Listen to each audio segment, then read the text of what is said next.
Hey, how you doing, Daniel Ruiz Tyson? It's Wednesday morning. This is the writer's life. Back from a jog and just not enjoying it.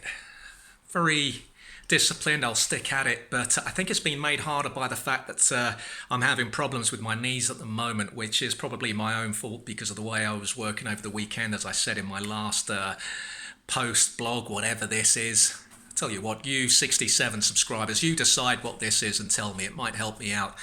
So, this kneeling on the floor thing, maybe I'm too old for it. My knees, both of them, feel unusually brittle at the moment. My problem is usually the back, the lower back, but I've got some, basic yoga that I've been doing for years. I know how to stretch the back out properly in the mornings, and that always gets me through the day relatively comfortably. But these knees, I was feeling it. I don't know if it's down to the way I was working at the weekend or if it's simply down to a summer of running on bone dry grass. I did think that when the surgeon told me that I could run on grass, I thought I've lucked in here because I've got an excuse not to run on concrete.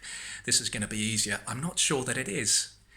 I think I might have been covering a greater distance. I'm okay with what I'm doing at the moment, but I might have made more rapid progress had I been running on an even surface. But very hilly park where I run. The grass is cut every couple of months, so it's not great. But anyway, the important thing is that I did it. I'll do it again on Friday. I just wish I could enjoy it a bit more. These people that run, these committed runners, especially the ones that do it without any distractions, without listening to anything. I don't listen to anything. I never have the earphones on when I go out anywhere, whether I'm walking, running, whatever. I don't do it. Just take a book with me if I'm traveling.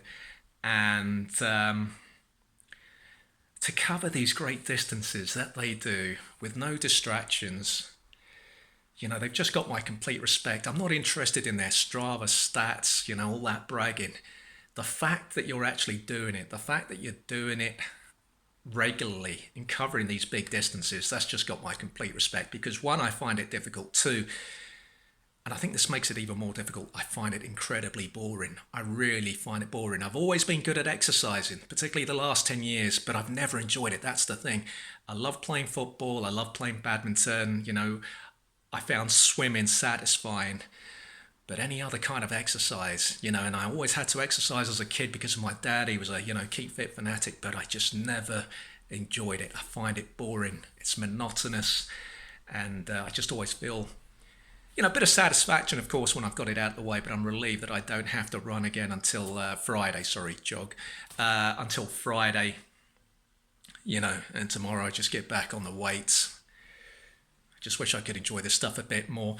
Walking into the park, I was just trying to focus. I was trying to work out whether I'd drunk enough water. I found myself walking behind this woman who was looking for a dog, and she had a plastic bag with some dog muck in it. It was a see-through bag. Well, it wasn't see-through, but you could see the silhouette of the muck. It kind of looked like a frosted bathroom window. People who have frosted bathroom windows, they think no one can see them, but if you're walking past a frosted bathroom window, you can always see the silhouette of what people are doing. And just by their arm actions, their movements, you can kind of gauge what they're doing. The frosted bathroom doesn't convince me.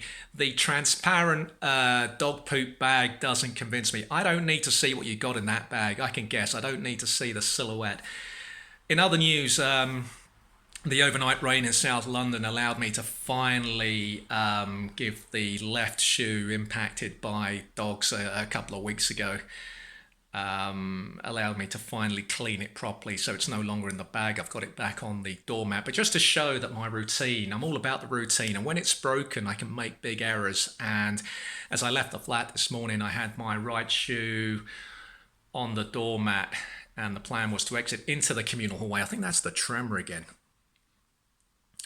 I'll have to sort this out. Maybe these videos will actually they'll encourage me to see my doctor a lot sooner. And, sometimes I think there was a thing with Mark Lawrenson. He was on Football Focus, which is a dreadful show now for the last 15 years. He had some sort of growth on his face, and some doctor was watching and got in touch with the BBC. And then there was Mark Lawrenson had this thing removed. I think it might have been cancerous, and he met up with the guy who'd alerted him to this much later on and thanked him for it. I think maybe one of my subscribers will see these shaky videos and get in touch and say, look, you need to see your doctor. I think you've got early onset of Parkinson's disease. Anyway, the shoe issue. So I stepped out into the communal hallway, or that was the plan, with the right shoe, and then I put the left shoe, the dirty shoe, I put it on in the communal hallway. I found myself completely forgetting the routine, put my right shoe on the floor in the flat, and I thought, Christ. And in a way, that maybe it made the running easier this morning, jogging, because I kept thinking about the first thing I have to do when I get back into the flat is get a floor wipe on that floor. I came back in, I could still see my footprint, got a floor wipe, tore it in half. There's a recession looming, Brexit, all that. Don't want to be wasting these floor wipes. And I just gave the floor a good clean. But as of Friday, I can put both shoes on in the flat, and I can remove them both in the flat. So that's some progress. If you like this video, please subscribe to the channel.